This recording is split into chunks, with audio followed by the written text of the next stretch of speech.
this video, I want to share with you some tips about ribbon and about tying and using ribbon.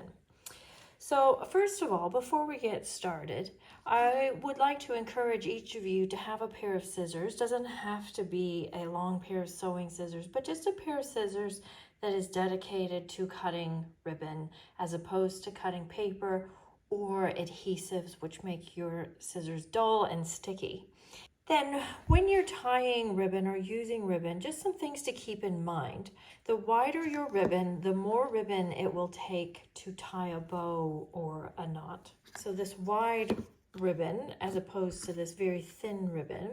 Also want you to consider the thickness or the stiffness of your ribbon. So this ribbon here you can see is very thin and very soft and pliable.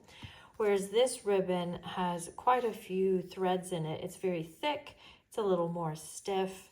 So this one will be a little more tricky to tie. Not that you can't or it's impossible, but these soft ribbons will be very easy to tie. And then another option, for example, with this ribbon here, or any ribbon, if you find that it is too wide, you always have the option of cutting it down thinner. So you see how wide it comes and then how I've cut it down through the center of the ribbon. Now this is where you do need a pair of very sharp ribbon dedicated scissors. You may get some fraying along one edge depending on the type of ribbon that it is and what it's made out of, but that could also add to your look. It just depends what kind of look you're going for. And then we have our various twines. I use a lot of linen thread personally, and then we have various twines that come and go.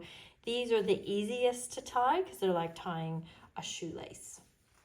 Let's start with our first way to use ribbons, and that is tying a bow.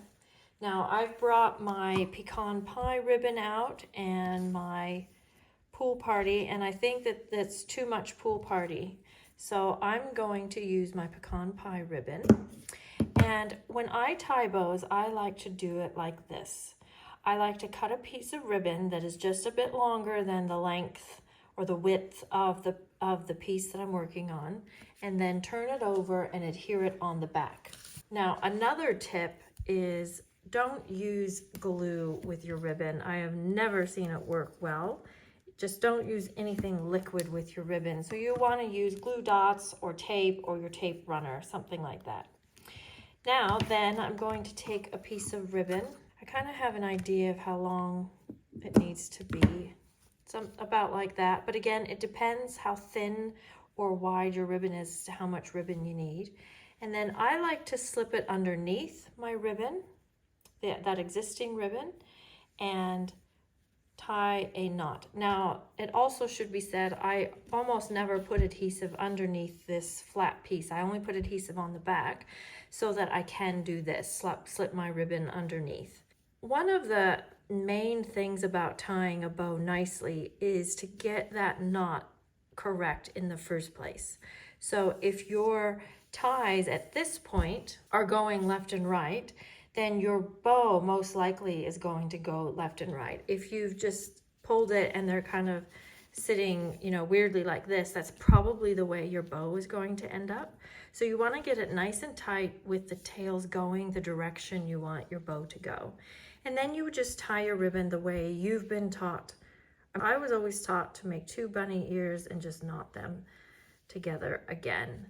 So I haven't pulled that really tightly at this point, because here I want to just adjust my loops to the size that I want and then pull it tight when it's about how I want it to look, like this. And if you feel like that bow is too big for your project, like too wide, again, you can always cut your ribbon in half. So you're working with a ribbon that's only half as wide. I'm just gonna leave it for this sample. Now, I like to put pieces like this up on dimensionals because I find that this can become lumpy depending on what ribbon you use, of course, to sit down very flat.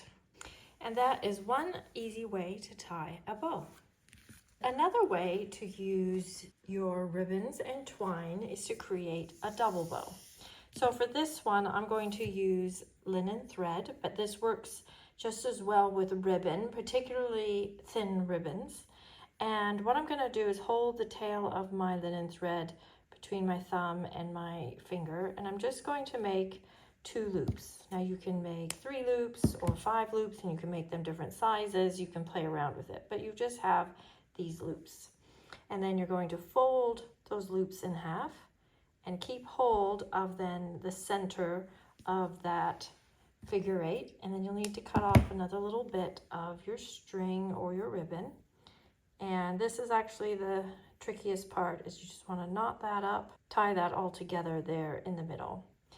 You don't really have a lot of room to adjust the loop sizes with this one, so hopefully they're about what you want. And then you can use just a little dot of glue or a glue dot. I'm just seeing where I actually want that. I think I'll put it over here on the flowers. Oops, that was more than a dot. I'll just let that dry clear. And then cut your tails as you like. You can leave them long. And that's one way to tie an easy double bow. And I'll just show you a few other examples. Here's one here where I've done a double bow and also a little bit of ribbon underneath. And then this card is actually probably, I didn't count them, but there's probably 5 loops in there. So that's another way you can use it.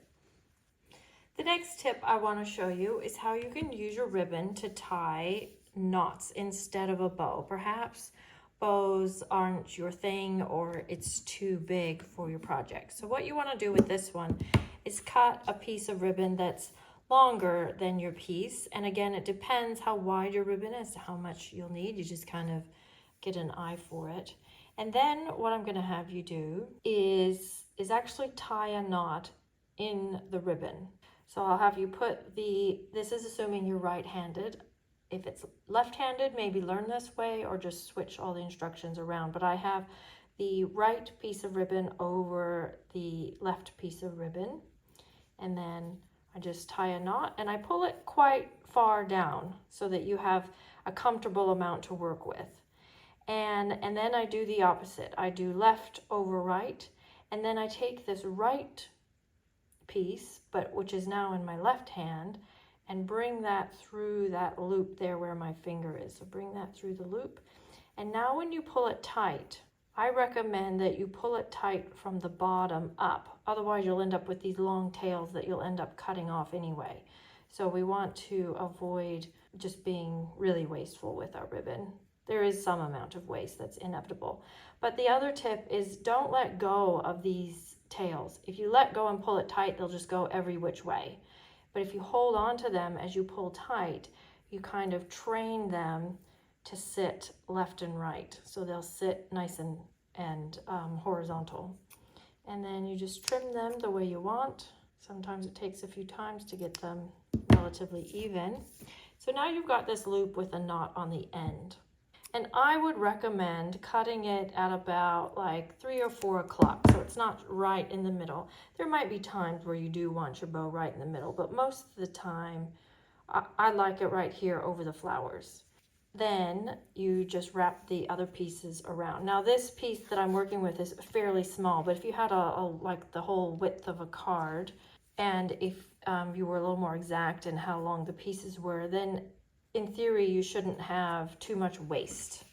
You would have just enough to kind of go around the back to tape down. So this is the difference between a bow and a knot. So it just depends on the feel of the card and your personal preference. I want to show you just another quick way to do a knot. We'll put that flat piece around our card again. And this time I'll use a separate piece of ribbon to tie my knot. So you can just slip it underneath and just tie a knot like this. The advantage to doing it this way is you can then slide that knot wherever you wish. But I do think it probably uses a little more ribbon. I probably should have used the blue ribbon on that one, but that's okay. Now the next 2 ways to use your ribbon require a separate label. I'm quite actually liking the dark color, the early espresso. So let's go ahead and put this on. Now you could put this piece down flat because we aren't going to have a ribbon wrapping behind, but I still like the look of it up on dimensionals. Okay, I think we'll use the pecan pie ribbon again. That's probably too long of a piece. I'm just going to put a piece of tape on the back of my label, and then I'm just going to put my ribbon in a Z fold. And I'll leave my tail quite long for now. And because this ribbon is relatively wide and my label is relatively thin, I'm just going to make these loops fairly small. And I'll just cut those at an angle, but you could fray them or do some different things to the end depending on the look that you want. So you see it's just shaped in like a Z or a Z, which is the same thing for those who aren't familiar. And then we can just put it down here like this and add some gems. Another way that you can create that same sort of idea is by making kind of a fake bow underneath your label. So you see how it got tape on the back of my words here, and instead of creating a Z fold, I'm just going to create a loop and then make another loop and then leave a tail. So I've just created a loop and then another loop and then leave a tail. So then on the other side, it looks like there's actually a bow tied underneath there, but actually there isn't.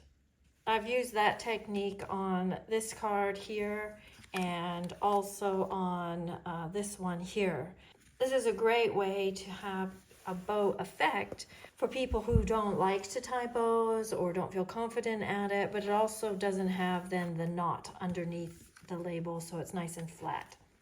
Then the last way I want to show you to use your ribbon is what I call ruching. So let's decide what color we want on here. I'm actually still liking that dark one better, or the best, I should say. So I'm going to go ahead and put my flowers on. And for this one, I'm going to put a piece of tape right onto my project. I'm going to use my pool party ribbon this time. Take the backing off. Then you want to get the end of your ribbon looking how you want it to be. So I'm just going to cut it at an angle. With some ribbons, you might want to fray it. I'm going to stick it to the end of that piece of tape. And then I'm just going to pleat it up a little bit and then stick it down and then pleat it a little bit more. And again, and I have found with this way of using ribbon, the more uneven your pleats are and the less straight they are, the better it actually looks. And actually I could have wrapped that behind. I'll just cut it off neatly. And then you can kind of press it down. And of course, the softer your ribbon is, the better that's going to stay. And then I'm just going to put my label over the top here. So I want to use dimensionals. In this case, I'm going to use the adhesive strips, but I'm not going to put it where it's going to go over the top of the ribbon. So this will just sit on top like this. If you want it to. I mean, you don't have to cover this or anything, but this is just the design for this one. And there we go. So we have traditional tying in a bow with some tips hopefully that help you. We have tying in a double bow. We have just making a knot instead of tying a bow. We have the ruching, and then we have just using your ribbon in a Z fold or just wrapping it behind in the shape of a bow. So I hope those tips are very useful for you and you feel a little more confident using your ribbon. If you enjoyed this video, please leave me a comment. Of course, share with your friends and subscribe, and I'll see you next video. This is Jackie Williams. Bye-bye.